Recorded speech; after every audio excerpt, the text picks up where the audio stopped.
Okay. Okay, let me start then. So a very good afternoon to all of you. Uh, I hope you are enjoying the course so far. And in the last live session, I discussed about the first module. And in this session, I will take up query with regard to the second module. And also, I am going to give you a brief summary of what's there in the second module. And I see that there is hardly any question except one. I will come to that particular query later on. So let me summarize the whole module 2. To do that, let me share summary sheet here. Just a minute.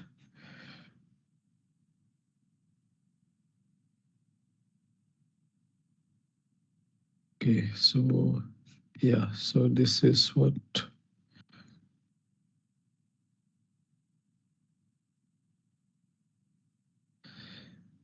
Right. So you see, in module 2, there are around 10 lectures. In module 1, we had 10 lectures. And module 3, again, we have nearly 10 lectures. So quickly, to summarize module 2, which has started with lecture number 11. There in lecture 11, I have started giving you an introduction about circuit QED. First, I began with what is KVT QED. KVT QED is the study of interaction of atom with radiations confined to a cavity. And this radiation is generally optical radiation. But in circuit QED, it is same as that of cavity QED, except the fact that here interaction happens between an artificial atom and microwave, and generally you again use a cavity, but here you use a microwave cavity, which is formed by using transmission line, which I have discussed in great detail in the lecture. And generally, these artificial atom, as you know, the energy levels of these artificial atoms can be controlled as per our wish, and that's why these artificial atoms are so useful and important. One of the artificial atom is the so-called Cooper pair box, which consists of basically two superconductors put adjacent to each other, and between these two superconductors an insulating layer is put, and that's how a Cooper pair box is formed. And in this lecture 11 itself, I have briefly discussed about superconductivity, its main features I discussed. For example, the so-called Meissner effect, that means the expulsion of the magnetic field from a superconductor when the superconductor is kept at a at a temperature which is less than that of the critical temperature of the superconductor. Then I discussed about the BCS theory, because this, though you don't need the details of it, basically the BCS theory tells you that there is a band gap is there, kind of an energy gap is there, because these in superconductor, the charge carriers are Cooper pairs, and these Cooper pairs are formed by electrons pairing together due to the phonon interaction. And because they are paired, and to break a Cooper pair, you have to apply energy, and this energy appear in terms of this gap. And this is important, and this is what is basically exploited, uh, because you have this ground state is there, and then you have a upper energy state is there, and beyond that, of course, continuum would be there, and this gap is conventionally given by 2 delta, as we discussed in the lecture class. And a Cooper pair box is formed by two superconductors. Generally, the size of the whole Cooper pair box is in the micrometer range, and the gap is around 1 nanometer. And in Cooper pair, the charge is, as I said, in this Cooper pair box, charge is multiple of you know, basically twice the charge of the electron. A charge pair is there, twice QE, and N is the number of Cooper pairs that is going to give you the total charge, right? And these Cooper pairs can tunnel from upper island to the lower island or lower island to the upper island, and that's the reason we can model it a kind of a capacitor. These things I discussed, and thereby we are able to write the charging part of the Hamiltonian of this Cooper pair, and that is q square by 2c, where now q is a quantum mechanical operator. And also tunneling happens between this superconducting island, and that's why this tunneling term we can write that Cooper pair is basically getting tunnel from the upper to the lower or from the lower to the upper, right? And in the lecture 11 we finally concluded, at the end, we finished this lecture by writing the total Hamiltonian for this Cooper pair box. And in lecture 12 we discussed how this Cooper pair box can be turned into a two-level system, and that can be done by focusing ourselves, uh, depending on the parameter. If we focus on this gate voltage, which is basically related to NG, this parameter NG. If we fix the NG parameter around 1/2, and first of all, how we have analyzed it, just to remind you, if you have done this lecture, you will see that the charging term, if you plot charging term versus NG is the controllable parameter, then you get these parabolas here. And you see these parabolas depending on the Cooper pairs. Suppose there is no Cooper pair at all, then you have this red parabola is there. And then if there are Cooper pair, one Cooper pair is getting tunnel from the upper to the lower or from the lower to the upper, which is n is equal to -1, then you get this kind of parabola, and they intersect each other. But if you switch on the tunneling, when we have done this, we have plotted this, as I said in that lecture 12, this tunneling term is considered as a perturbation, and when this perturbation is on, then we find that there is no crossing of this energy level is happening, which is called the avoided crossing. And if we focus our everything, this NG parameter around 1/2, okay, and then we just vary it by some delta NG amount, then you see that we can consider, we can obtain the 2/2 Hamiltonian, which basically represents a two-state system. Then we went on to discuss the transmission line, and there we mathematically, I have shown all the calculations that it would be considered a series of LC, unit cell would be LC circuit, and there is no resistance because the superconductor is kept at a very low temperature, thereby there is no resistivity and so on. So that's why this is also the reason why we go for superconductors. And there is ultimately our analysis shows that this velocity of the radiation, which is basically here a microwave, the microwave propagates with a constant velocity, which does not depend on the frequency. Then we went on to quantize this transmission line, but before going over to the quantization, we discussed about the quantization of LC circuit. And there we have taken the charge and the magnetic flux as our canonically conjugate variable, and we were able to write down the Hamiltonian using the canonical quantization procedure. And then ultimately we went on to detailed calculations I have given in lecture 13 and 14 together. This we discussed, and ultimately what turns out that the Hamiltonian of a transmission line is nothing but the it's basically when we quantize the transmission line, it turns that the modes in the transmission line are nothing but harmonic oscillator. Each mode in the transmission line behave like a independent harmonic oscillator, and that's why now we can bring all the mathematical machinery of harmonic oscillator and we can apply it. And then in lecture 15 and 16, we discussed about the James-Cummings model. And here, basically, we discussed about the interaction of the atom, which may be a Cooper pair box or any two-level system. It's a generic model with the radiation in a cavity.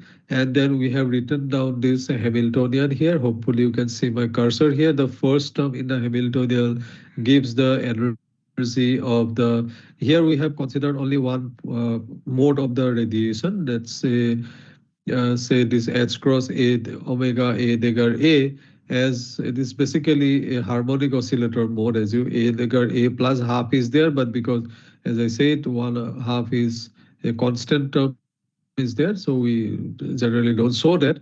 So each mode is acting like a harmonic oscillator. So H cross omega A dagger A is the energy of the mode, radiation mode. Then the second term represents the energy of the atom, which is a two-level atom. And then the last term, the third term, represents the interaction of the atom with the mode. And here G is the coupling parameter. Coupling parameter, which basically denotes the coupling between the mode and the atom.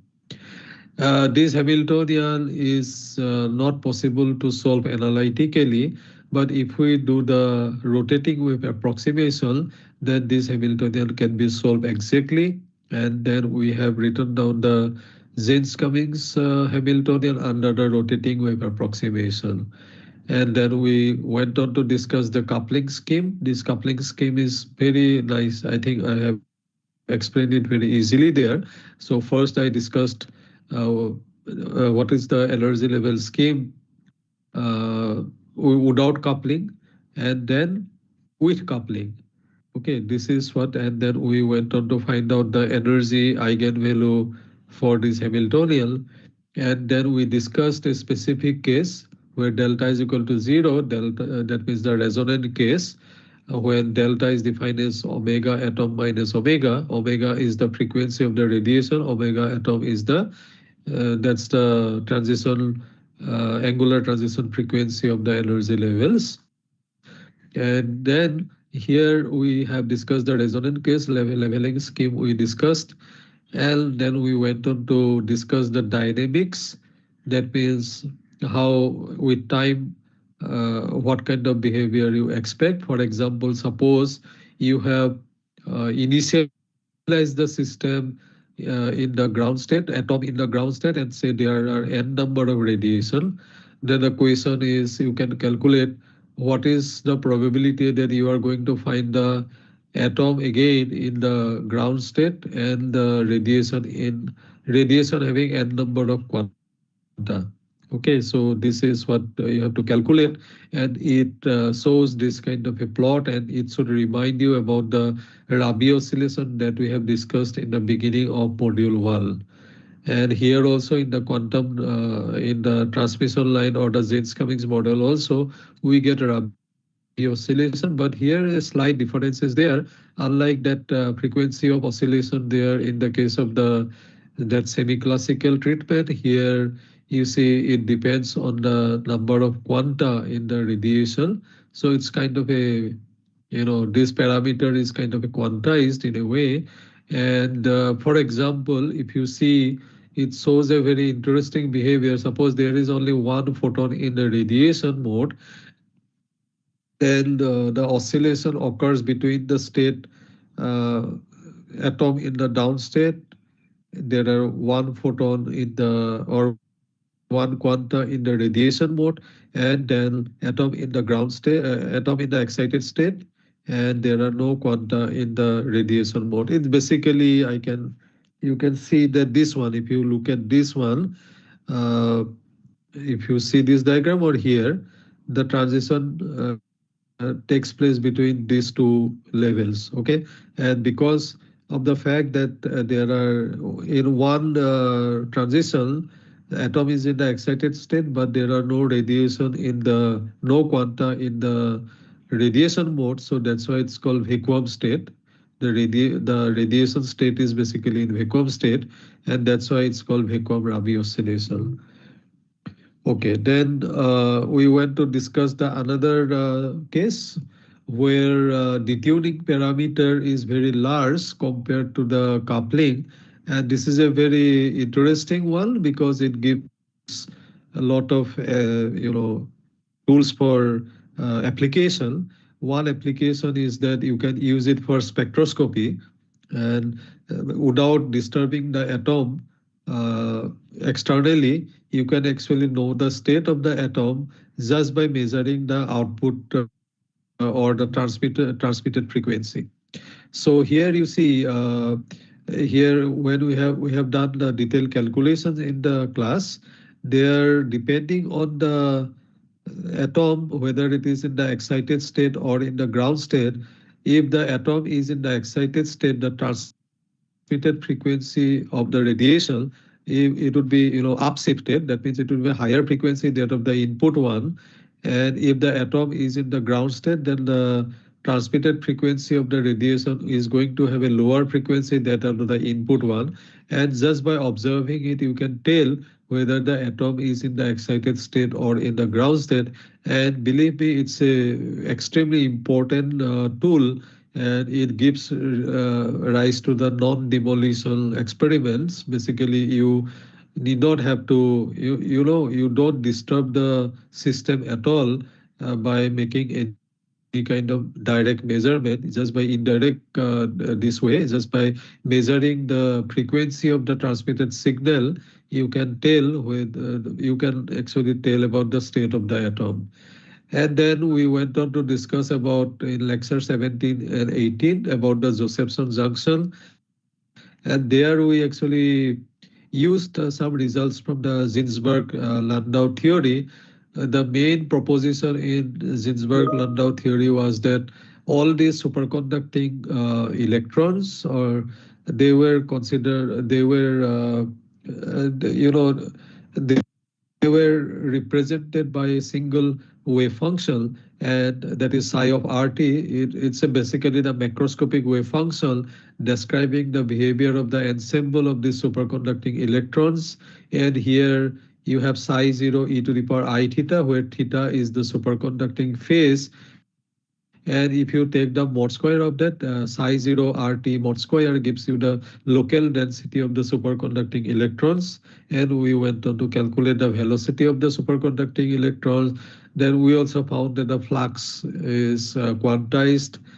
Okay. And also we found that the inductance is here nonlinear. So one thing is very clear here, that when Josephson junction is there, because of the nonlinear inductance, the harmonic oscillator, which has this typical structure that ideal harmonic oscillator, the energy spacing between adjacent energy levels are always equal, right? That we know.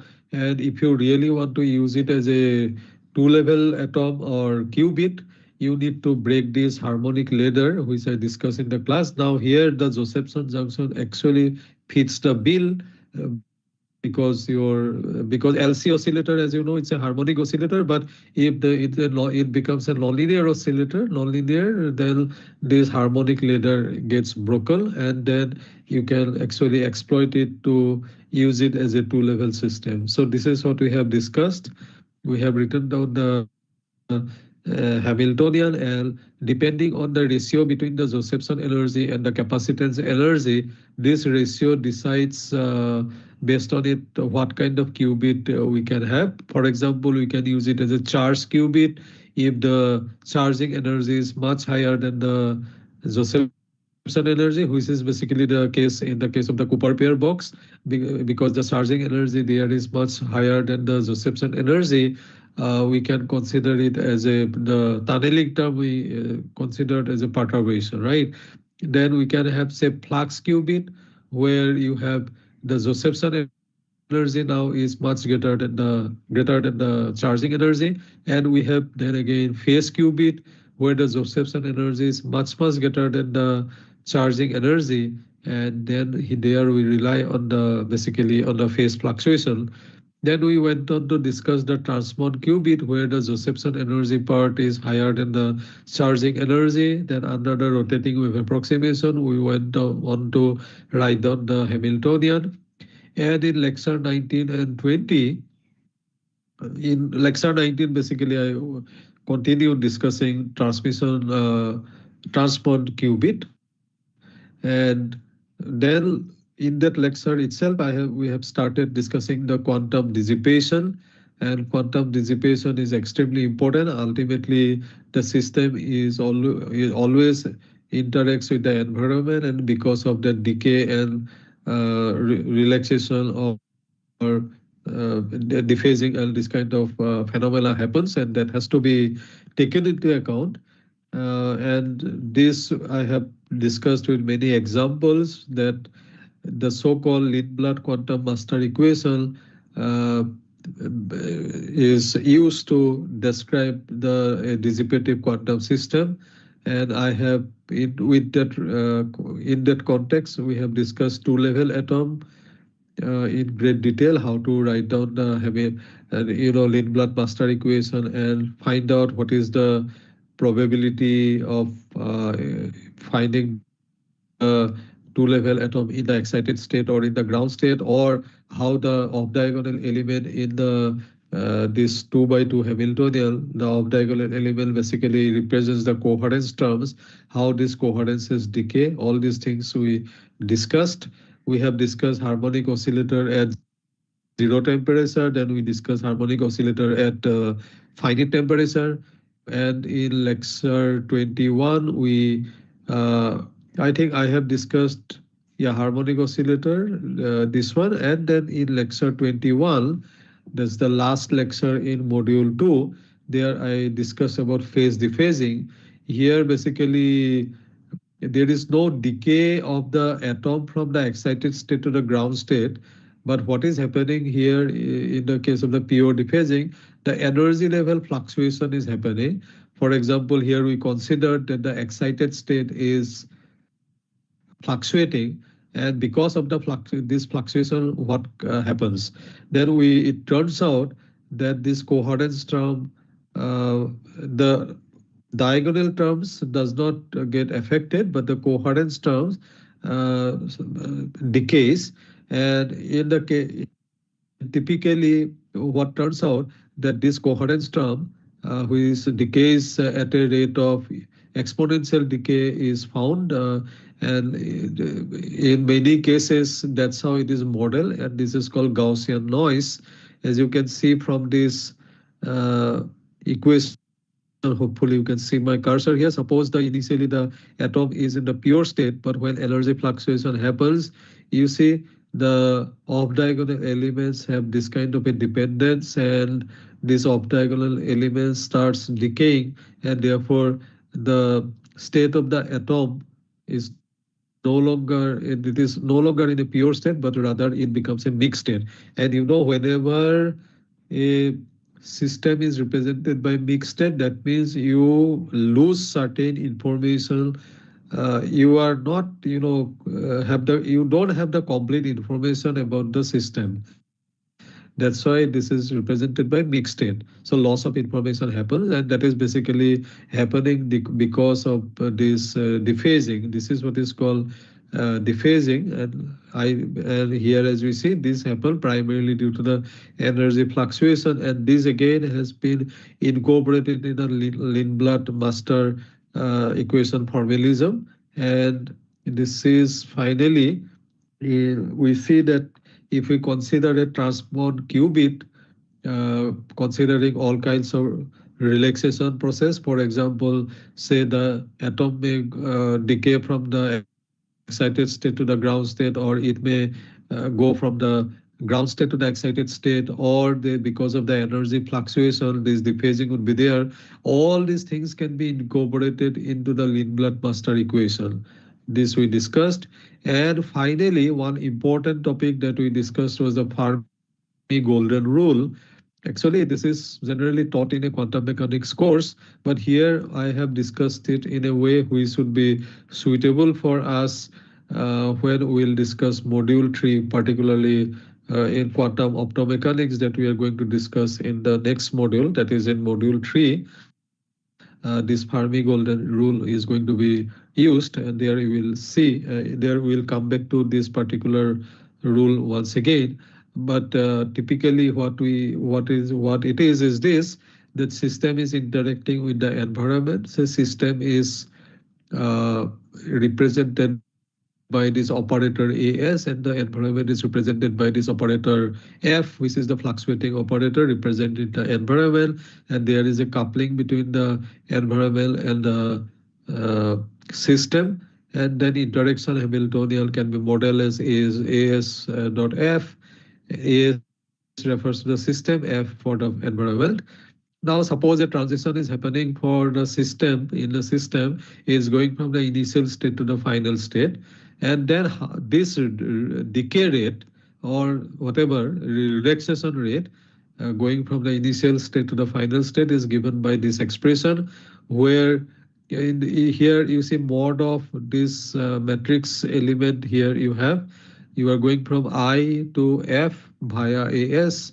That is happening in the system. You take the mode square, then it's multiplied by the spectrum of the fluctuating bath operator, the environment operator, evaluated at the transition frequency omega. Omega is, you are going from this energy level EI to EF. So this is measured, evaluated at this frequency. And this guy, spectrum is basically nothing but the Fourier transform of the correlator, the fluctuating or the environment operator, evaluated at two different times, f of t and f of 0. This is called a correlator. You need not have to worry much about it at the moment. We'll see some example later on when we'll do quantum optomechanics. So as you can see, this is nothing but the spectrum is nothing but the Fourier transform of the correlator, f of t, f of 0, e to the power I omega t dt, right? This is nothing but the Fourier transform of the correlator. And I have that a typical spectrum in the quantum regime or quantum domain looks like this. And I have discussed about the physics of this particular plot in great detail in my lecture number 21. So this is what it is up to in the module 2. I have given you all the detailed calculations there. I have tried my best to explain things. Still, there are certain doubts. You can email us uh, and you ask queries. Now, as I see from the Google Doc that is sent to me as regards your queries, I can only see only one query, and that is a bit funny. One guy is asking how to remember everything. The question is how to remember everything. My answer is that you need not have to remember anything because you just have to understand the things, right? So if you follow the things, if you have understood it, then, and if you are doing the assignments regularly, and you need not have to mug up the formulas, nothing else. If you have a physical understanding of the things, then even in the exam, final exam is also going to be easy because that is going to be objective type, and you can think about it. And then if you follow the lectures, you will be able to score very easily. So nothing to worry. So this was what I wanted to tell you.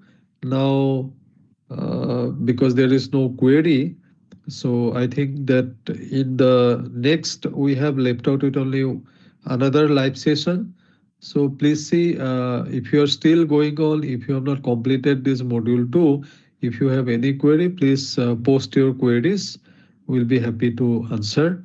And this summary sheets, I think I'm going to share, which may be helpful to you. I have not shared as yet the summary sheet of module 1. I will ask my TA to share it with you. Uh, so they will share it with you maybe this week itself. Okay. So yeah, I think That's it from my side. If there is no query, I think they'll. Is there anyone present, the team?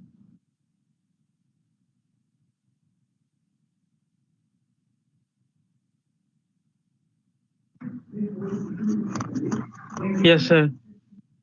Yeah, is there any query? I have answered only one query was there, but beyond that, nothing is there. So I think that we can see them in the next live session. I'll be left out another one session is will be there. Sir, you told radiation state contains one photon. How is that? Oh, okay. Acha, you are there. Okay. Uh, you see, no, I did not say radiation state contain only one. We are considering one single mode of radiation. In the James Cumming model that we discussed, there we because in a radiation mode, just like electromagnetic radiation, as we have discussed in module 1, that when you quantize a electromagnetic radiation, what turns out that it basically a collection of independent harmonic oscillator. Each mode is behaving like a harmonic oscillator. It may be infinite collection of modes. But in the James Cummings model that we discussed, we are considering only one single mode of radiation. So what we mean by a single mode of radiation? So you can understand already you have an idea about what is mean by a mode, right?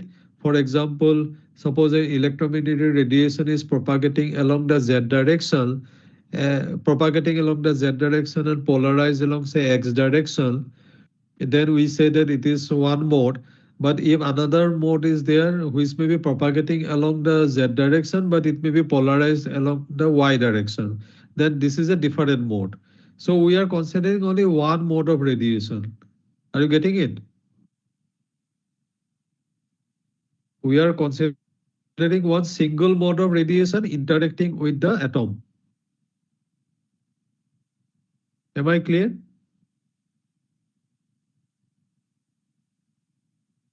Yes, sir. Hopefully you are getting it right. We are not considering two modes. We are considering one single mode of radiation for our discussion. And it is possible to, do that in even an experiment. You discard all other modes, just focus on only interaction of the,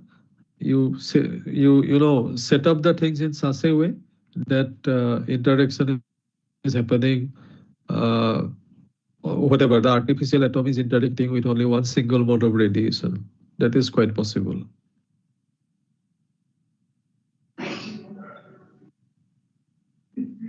Any other question?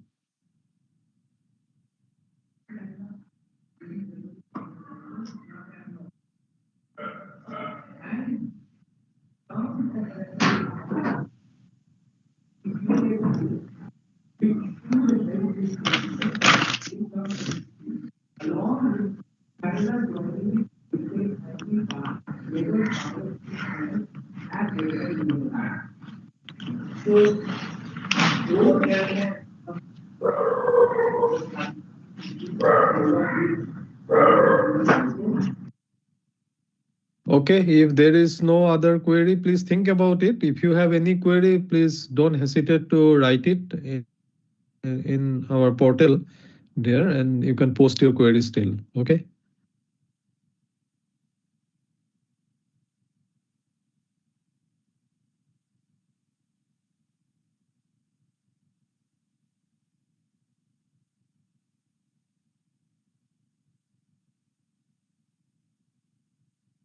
All right. If there is no other query, then should we sign off,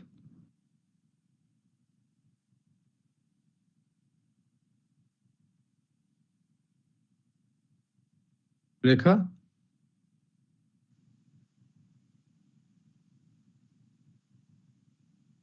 We can sign off, right? Because there it seems there is no other query. Okay. Okay. Thank you so much. Have a good day and happy Holi.